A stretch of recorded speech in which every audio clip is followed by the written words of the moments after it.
৪২ দিন পর জুনিয়র চিকিৎসকরা কাজে ফিরলেন, তবে আংশিক কর্মবিরতি চলবে।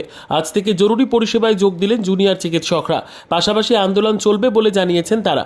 আরজি করে তরুণী চিকিৎসককে ধর্ষণ খুনের ঘটনার প্রতিবাদে ১.৫ মাসেরও বেশি সময় ধরে কর্মবিরতি চালাচ্ছিলেন জুনিয়র চিকিৎসকরা। পাশাপাশি পথে নেমে প্রতিবাদে সামিল হন তারা। ৫ দফা দাবিতে স্বাস্থ্য ভবনের সামনে অবস্থানে বসেন তারা। কলকাতা পুলিশ কমিশনার বিনীত গোয়েলের অপসারণের দাবিতে লালবাজার অভিযানও করেন জুনিয়র ডাক্তাররা। শনিবার থেকে আপনি আংশিক কর্মবিরতি প্রত্যাহার করবেন। আজকে আপনারা কি সমস্ত ডিপার্টমেন্টে যোগদান করেছেন কাজে? হ্যাঁ, সব ডিপার্টমেন্টেই, যেখানে আপনার এসেনশিয়াল সার্ভিসেস যেটা আমরা বলি, এখন এসেনশিয়াল সার্ভিসেস ডেফিনেশনটা ডিপার্টমেন্ট টু ডিপার্টমেন্ট ভ্যারি করে। আমরা এখানে জেনারেল সার্জারিতে এসেনশিয়াল সার্ভিসেসে আমাদের ট্রমা সেন্টার ডিউটি, যেখানে আপনার সব টাইপের এমার্জেন্সিজ আছে, কোনো টাইপের রোড ট্রাফিক অ্যাক্সিডেন্ট হলো বা কোনো টাইপের সার্জিক্যাল এমার্জেন্সি হলো, সেটাতে সবকটা ডাক্তাররা যাদের আজকে ডিউটি আছে আমরা যোগ দিতে শুরু করেছি। একটা হচ্ছে আপনাদের যেটা ত্রাণ পৌঁছে দেওয়ার যেটা আপনাদের কর্মসূচি ছিল বন্যার উপর এলাকায়, সেটাও কি চলছে? সেটা অলরেডি আমাদের কালকে হয়েছিল, আজকে হচ্ছে, আর পরবর্তী যতদিন আপনার যে flood affected areas of West Bengal আছে সেখানে আমাদের টিমস অলরেডি ডিসপার্স হয়ে গেছে। আজকে আমাদের তরফ থেকে আরজি কর মেডিকেল কলেজ থেকে একটা টিম কেশপুরে গেছে আপনার অভয়া ত্রাণ শিবিরের health camp, flood relief material provide করতে, অভয়া ক্লিনিক্স কন্ডাক্ট করতে। আমরা এই মুভমেন্টটা স্টার্ট করেছিলাম আর কন্টিনিউ করতে পেরেছি কমন ম্যানের সাপোর্টের জন্য। আর আজকে যখন কমন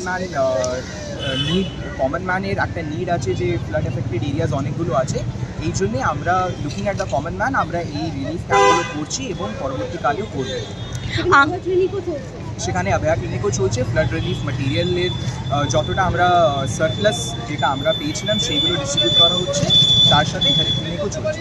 আংশিকভাবে যেটা আপনারা বলছেন যে কাজ করছেন, তার সঙ্গে আন্দোলন, সেটা কিভাবে চালাচ্ছেন?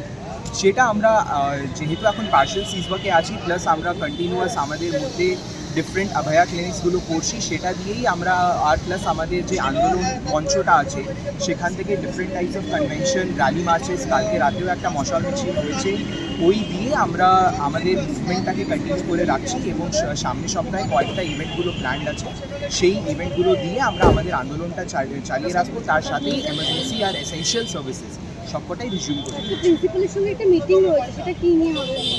সেটা আমাদের এই প্রোটেস্টে যা যা আমাদের আলাদা আলাদা ডিমান্ড আছে, সেটা কয়েকটা ডিমান্ড আছে যেটা আমাদের স্টেট লেভেলে আছে, কয়েকটা আমাদের ডিমান্ড আছে থ্রেড কালচারটাকে নিয়ে, থ্রেড কালচারটা সরানোটাকে নিয়ে, প্লাস আমাদের অ্যাডমিনিস্ট্রেটিভ যে ব্যাপারগুলো আছে সেটা নিয়ে আমাদের প্রিন্সিপাল স্যারের সাথে মিটিং হচ্ছে।